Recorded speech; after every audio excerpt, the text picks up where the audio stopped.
This is a 4-inch lifted Jeep WK non-Superlift. Currently not running the right tires. These are 31.5s. As you can see here, that's another time that I'm working on, but as of right now, like I said, this is a non-Superlift. Because of that though, I'm using obviously the stock steering knuckles. I'm running Jeeperf inner tie rods. The outer tie rods I kept stock. I think what I was most worried about was the inners, because honestly that's what's dropping most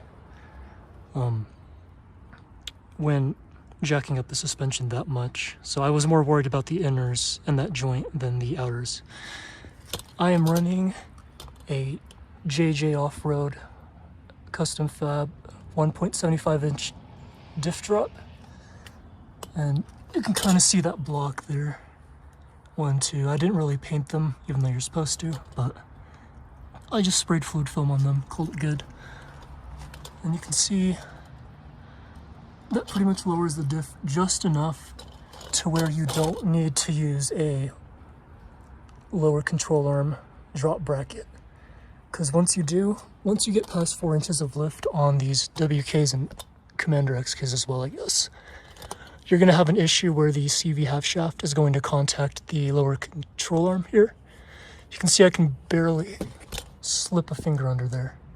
And if you go past 4 inches, if you're not careful, this will actually contact here, and you pretty much don't have any options but to lower the lift. So 1.75 is perfect. If you try to go like 2 3/4, I think, with the Jeeperf or even the Superlift, if you manage to find one of those, you will actually have issues with that CV axle tapping into that control arm. So 1.75 is perfect. And ignore this. This is, would you believe it if Jeeperf said that that's normal? So that's normal according to their installation procedure. You just use the OE boot, you cut it, and then I guess that's it. Everything's been normal though. I haven't had any issues with that, but that is really oddly strange for Jeeperf. I am also running a Tom Woods front drive shaft. So as you can see there, really hard to see, but you can see that blue spline. That would be the double cardan from Tom Woods. And I was having initial vibration issues after installing that lift, so I did need that. You can see that cross member notch there. It's not very well done, but I've had 0 issues with that. So that notch is definitely there.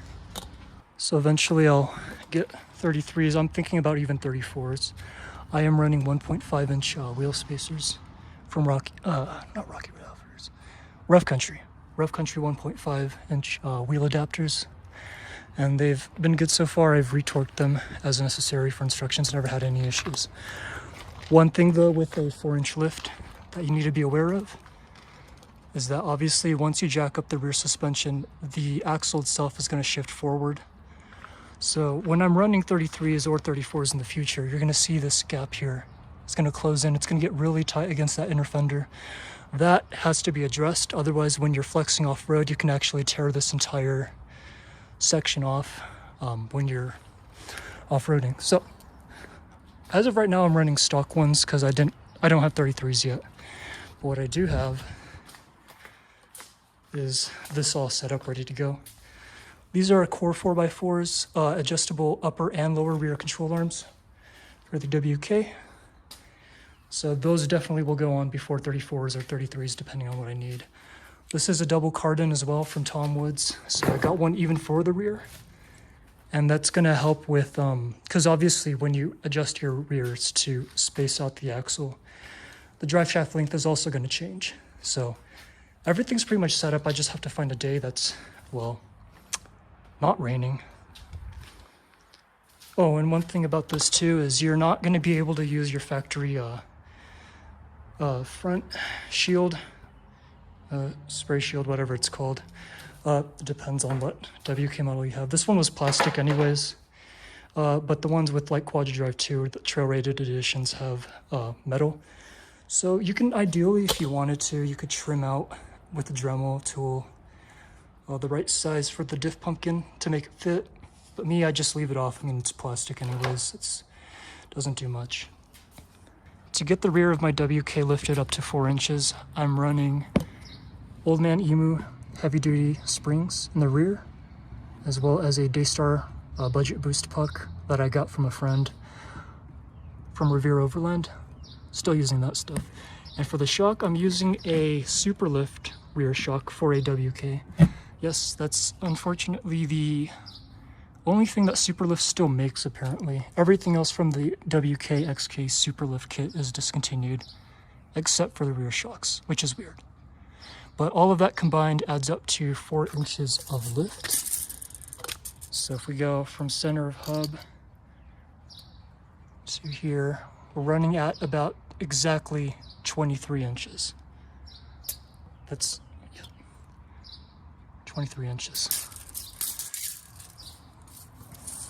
As for the front end of my Jeep, what I essentially did was use OME MD medium duty springs, and I'm using medium duty just because this is a 3.7 V6, so it's not as heavy as like the Hemi or the 4.7 V8. We're running 2 cylinders less, so there's not much weight up front. And then I'm also running stacked and welded rough country spacers. I think there's about 3 of them welded together. 1, 2, 3. Yep. And the thing you need to do about that too is that you need to weld those nuts on. You need to weld longer studs on. That's what I did. So I welded those on, and they fit pretty good. I'm also running these Rocky Road Outfitters upper control arms. They're pretty good. They're not at a bad of an angle as I thought they'd be.